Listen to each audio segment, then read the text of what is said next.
Welcome back to Road to Fire. We're a family of four documenting our journey to FIRE, financial independence, retire early. Let's chat about our March 2024 net worth update. I will share details on all of our current assets and liabilities, outline what we exclude in our calculations, and share how we're tracking against the national averages with real numbers like always, so please hang with me. Now, in September 2021, our net worth was $447,823. I went back to watch that video, and that is what I love about this channel, is a documentation of our journey. There is this quote that I keep in my phone. Anyone else keep quotes on their phone? But it's by C.S. Lewis that says, "Isn't it funny that day by day nothing changes, but when you look back, everything is different?" When I look back 2.5 years and review these videos, I see our growth, consistency, and it's finally showing in our numbers. We track our net worth monthly, always in Excel, but probably will share quarterly on this channel.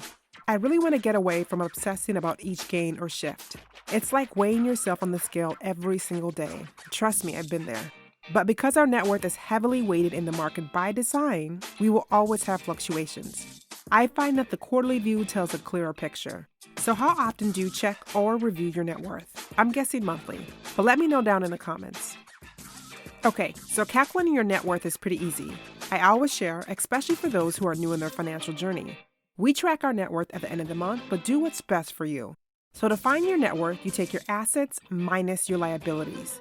Think of your assets as what you own, while your liabilities are what you owe. Keep in mind that not all assets are weighted the same. We now focus on growing only our appreciating assets over time.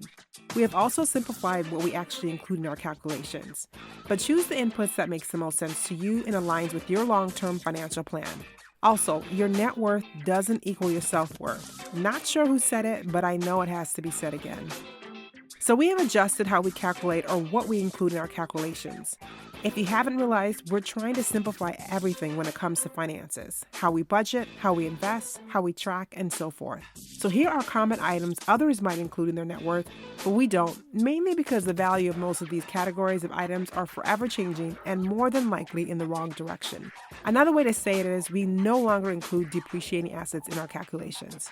So our cars have a joint value of about $45,000, but we don't include it in our calculation because in about 6 months, I'm sure that value would be closer to $40,000. I love buying local art, but it would be very difficult to know the value of any of the items we have, so I definitely leave them out as well. Plus, art ages over time and most of our pieces are less than 2 years old.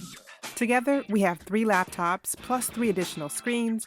My husband is a techie, and I'm sure collectively everything is about $7,000 to $8,000 in value, but we don't include it as each day those items become more and more obsolete.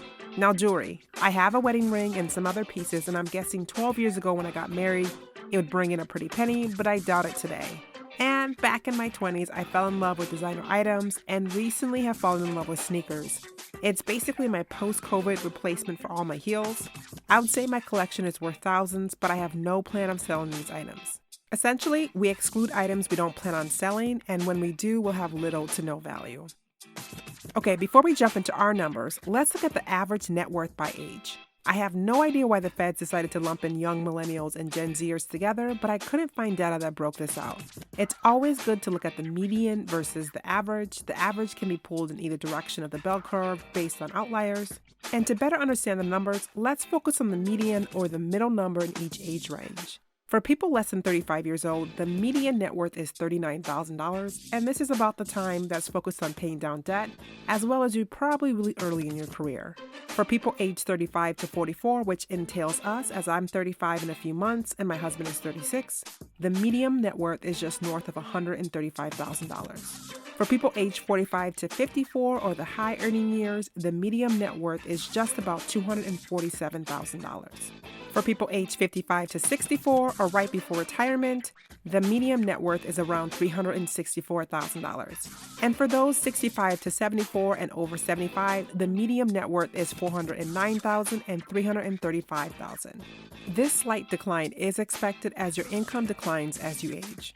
Now, how are you tracking against the median net worth for your age? What I do want to note is that these numbers are a national average and doesn't take into effect location, demographics, background, income, or many other factors that impact net worth. But I am surprised to see the disparities between median and average net worth, especially for ages 55 and above. Based on this chart and our current ages, we are tracking above the median and the average. Now we have to talk about net worth more. What I mean is, I wish I started tracking our net worth right out of undergrad. When it comes to personal finance, we always start the conversation with debt. I got X thousand dollars in student loans and I owe X thousand dollars on my car. It makes sense because debt is overbearing, but even as we dig ourselves out of debt, net worth never comes up. I started investing right when I got my first job. I signed up for my 401k and definitely began hitting the company match requirements. But what I didn't have clarity on was what my total money picture was. Where did I stand?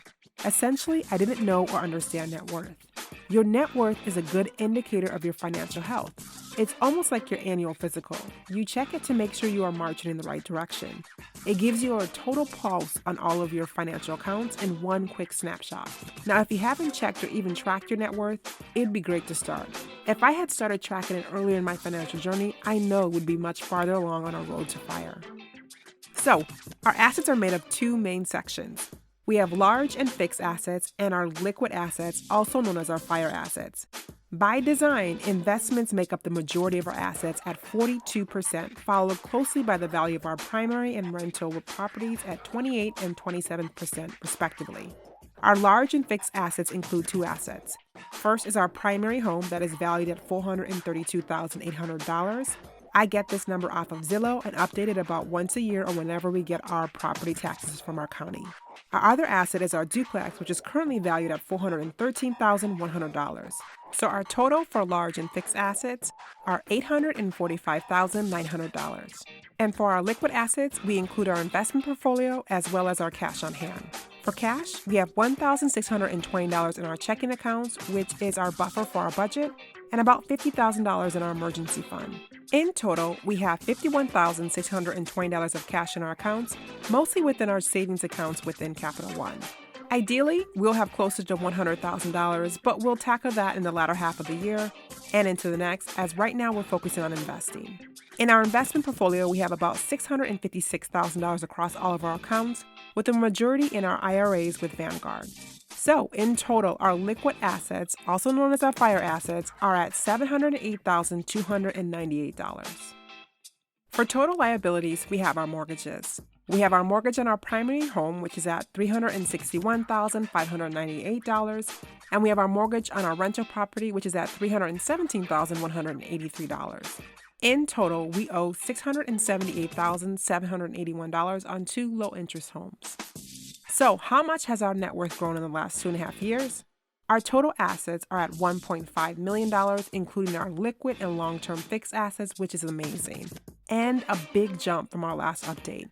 And our total liabilities, including our two properties, are just over $678,000, making our total net worth $875,417, which is an over $400,000 increase in 2.5 years. I am definitely happy with our progress. But will we be millionaires by the end of 2024? We are in March and we have another $125,000 to go to hit this millionaire mark. And I'm not sure if we'll be able to hit it. The reason I'm a little doubtful is because our net worth is heavily weighted in the market. But if things continue the way they are right now, then we will definitely hit it by the end of this year. But if we don't hit it this year, then we'll hit it next year, and if not next year, then the year after. I know we will hit it, it's just a matter of when. I think one of the biggest factors that is a tribute to our net worth growth is keeping our lifestyle relatively the same. When our income increased, our savings increased, and our saving goals increased. We became more conscious of our spending and planful when it came to larger purchases.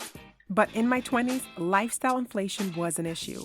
I bounced from new apartment to new apartment, from new car to new car, and from 5-star hotel to 5-star hotel just to make sure I had the best IG photos. Man, I have come a long way.